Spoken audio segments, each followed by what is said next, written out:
कभी कभी कोई घटना मनुष्य के जीवन की सारी योजनाओं को तोड़ देती और मनुष्य उस आघात को अपने जीवन का केंद्र मान लेता।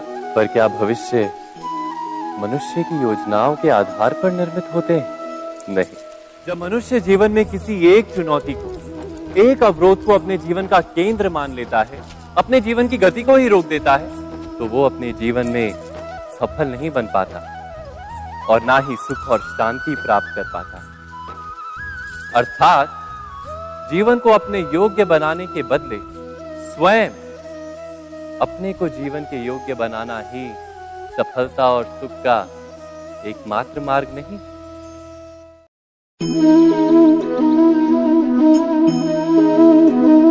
मेरे आसपास ये वृक्ष, ये पौधे, ये पुष्प देख रहे हैं आप? है ना सुंदर? क्योंकि आपने इन्हें देखा है। इसी प्रकार जब प्रेम की बात आती है, लोग किसी का मुख स्मरण कर लेते हैं।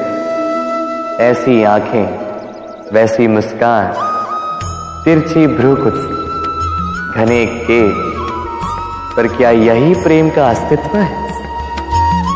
नहीं, ये उस शरीर का अस्तित्व है जिसे हमारी आंखों ने देखा और हमने स्वीकार कर लिया। परंतु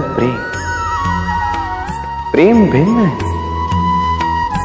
प्रेम उस वायु की भांति है जो हमें दिखाई नहीं देता, किंतु वही हमें जीवन देता है। संसार किसी स्त्री को कुरूप कह सकता है क्योंकि वो उसे अपनी तन की आंखों से देखता है, परंतु संतान उसी माता को संसार में सबसे सुंदर समझती, क्योंकि वो भाव से जुड़े। तन की आंखों से देखोगे तो वैसे भी पहचान नहीं पाओगे जैसे राधा मुझे पहचान नहीं पाई। इसलिए यदि प्रेम को समझना है तो मन की आंखें खोलो और प्रेम से कहो राधे राधे। संसार में सबसे बड़ा, सबसे महान जीव कौन सा है? अब आप में से कुछ कहेंगे मनुष्य, कोई कहेगा सिंह, कोई कहेगा हाथी, किंतु नहीं। संसार में सबसे महान जीव है वृक्ष। वो वृक्ष जो हमें खाने के लिए फल देता है, जीने को प्राण वायु देता है, गर्मी में शीतलता देता है और सूख जाने पर भी हमें जलाने के लिए लकड़ी दे जाता है। अब आप सोच रहे होंगे कि मैं ऐसे अचानक वृक्षों की महिमा मंडित क्यों कर रहा हूं? मेरा संकेत इस वृक्ष से कहीं अधिक गुड़ है, उस बीज की ओर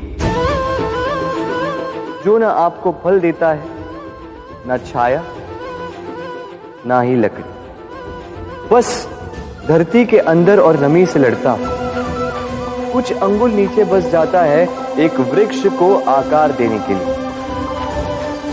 दीपक क्या है?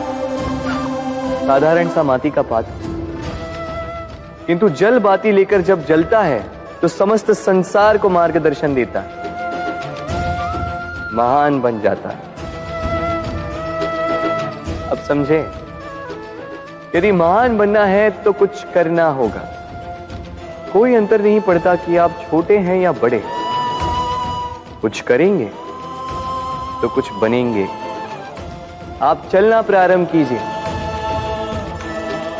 कहीं ना कहीं तो पहुंचेंगे। निश्चल बैठने वालों का कभी कुछ नहीं होता। स्मरण रखिएगा, कुछ आरंभ करने के लिए महान होना आवश्यक नहीं है, किंतु महान होने के लिए कुछ आरंभ करना अति आवश्यक है। राधे राधे।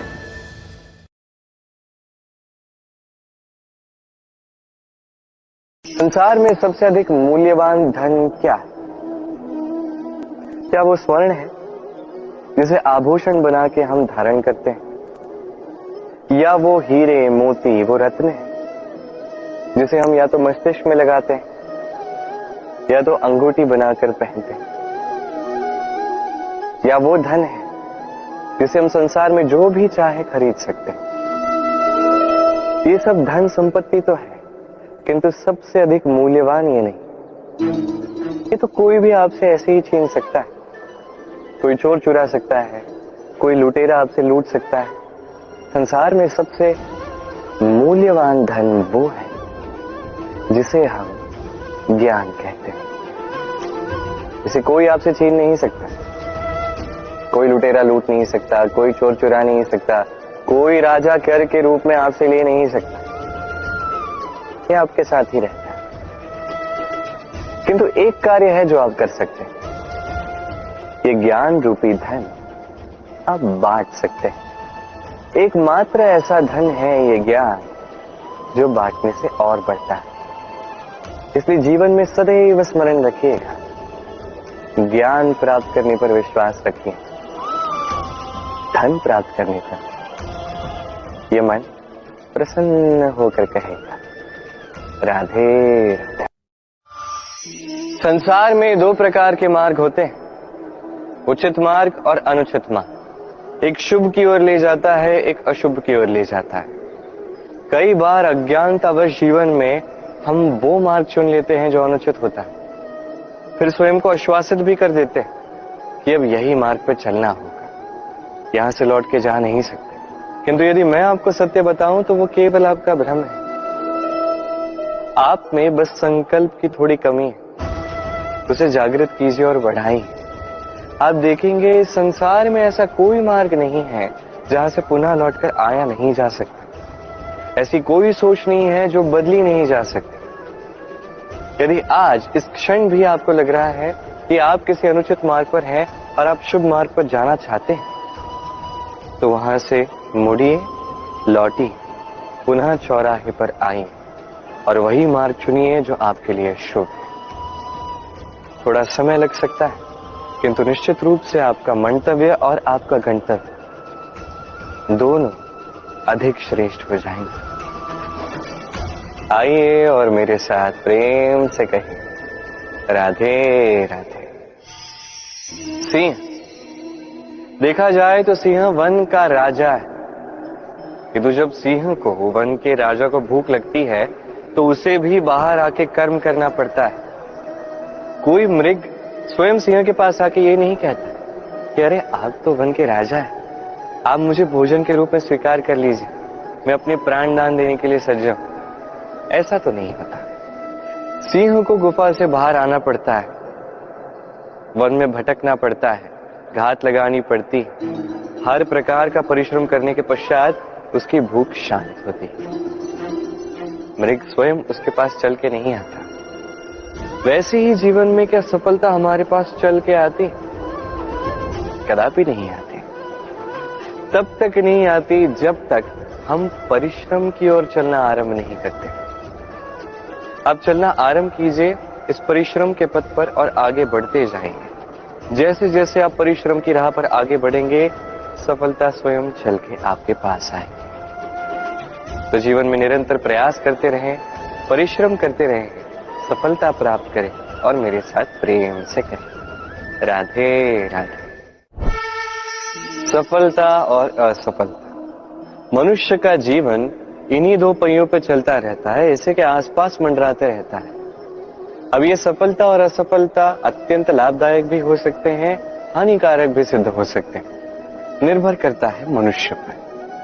बात की जाए सफलता की, तो जैसे ही सफलता आती है वो मनुष्य के मस्तिष्क चढ़ जाती, वो अपने मार्ग से भटक जाता है, लक्ष्य से भटक जाता है, अनुचित कार्यों में उलझ जाता है, विनाश की ओर अग्रसर हो जाता है।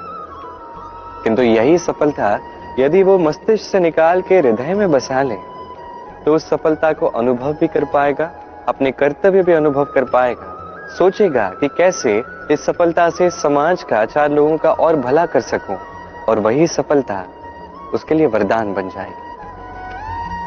यही बात की जाए असफलता की, तो जैसी असफलता आती है तो मनुष्य उसे हृदय में बसा लेता है, दुखी हो जाता है, हारा हुआ अनुभव करता है, जीवन में आगे बढ़ने का साहस जुटा ही नहीं पाता। उसे क्या करना चाहिए? उसे हृदय से निकाल के मस्तिष्क के दृष्टिकोण से देखना चाहिए कि ऐसा मैंने क्या किया जिससे मुझे असफलता प्राप्त हुई। स्वयं को सुधारना चाहिए, तब यही असफलता उस मनुष्य के लिए वरदान सिद्ध होगी और अगली बार सफलता उसके पास अवश्य आए। तो स्मरण रखिए, सफलता और असफलता आपके लिए लाभदायक भी हो सकते हैं, घातक भी हो सकते हैं, विध्वंसकारी भी हो सकते हैं। निर्भर आप पे करता है कि आप क्या मस्तिष्क से देखना चाहते हैं, क्या हृदय में बसाना चाहते हैं। अंत में निर्णय आपका है। आइए और मेरे साथ प्रेम से कहें, राधे राधे। जीवन में हम कई लोगों से मिलते हैं, कई लोगों से वार्तालाप होती, कई लोग प्रसन्न प्रतीत होते हैं तो कई लोग चिंतित प्रतीत होते हैं। किंतु यदि आप ये समझने का प्रयास करें कि कौन अधिकतर प्रसन्न रहता है, कौन अधिकतर चिंतित रहता है, तो आप ये पाएंगे कि वृद्ध और युवक अधिकतर समय चिंता में रहते हैं। दूसरी ओर बालक सदा प्रसन्न रहता है, चिंता की एक रेखा तक नहीं। कारण क्या? अब आप कहेंगे सीधी सी बात है, बालक में इतनी समझ ही कहां होती है कि वो जीवन की समस्याओं को समझ पाए, कठिनाइयों को समझ पाए, दायित्व समझ पाए। बात ये है ही नहीं। वृद्ध के विषय में यदि हम बात करें तो वृद्ध अपने बीते हुए समय के विषय में सोच सोच के दुखी हो जाता है। युवक अपने भविष्य के विषय में सोच सोच के चिंता में रहता है आज। किंतु बालक केवल वर्तमान में जीता है और इसीलिए प्रसन्न रहता है। देखिए, बात बड़ी ही सरल है। आप भूतकाल को नहीं बदल सकते। अब यदि आपको अपने भविष्य को और उज्जवल बनाना है तो आज कर्म करने होंगे, आज परिश्रम करना होगा। तो भूल जाइए ना भूतकाल और भविष्य की चिंता को, वर्तमान का आनंद लीजिए, क्योंकि यही वर्तमान आपका भविष्य उज्जवल भी बना सकता है। यही वर्तमान आने वाले समय में आपका वो भूतकाल बन सकता है जिस पर आपको गर्व होगा। राधे राधे।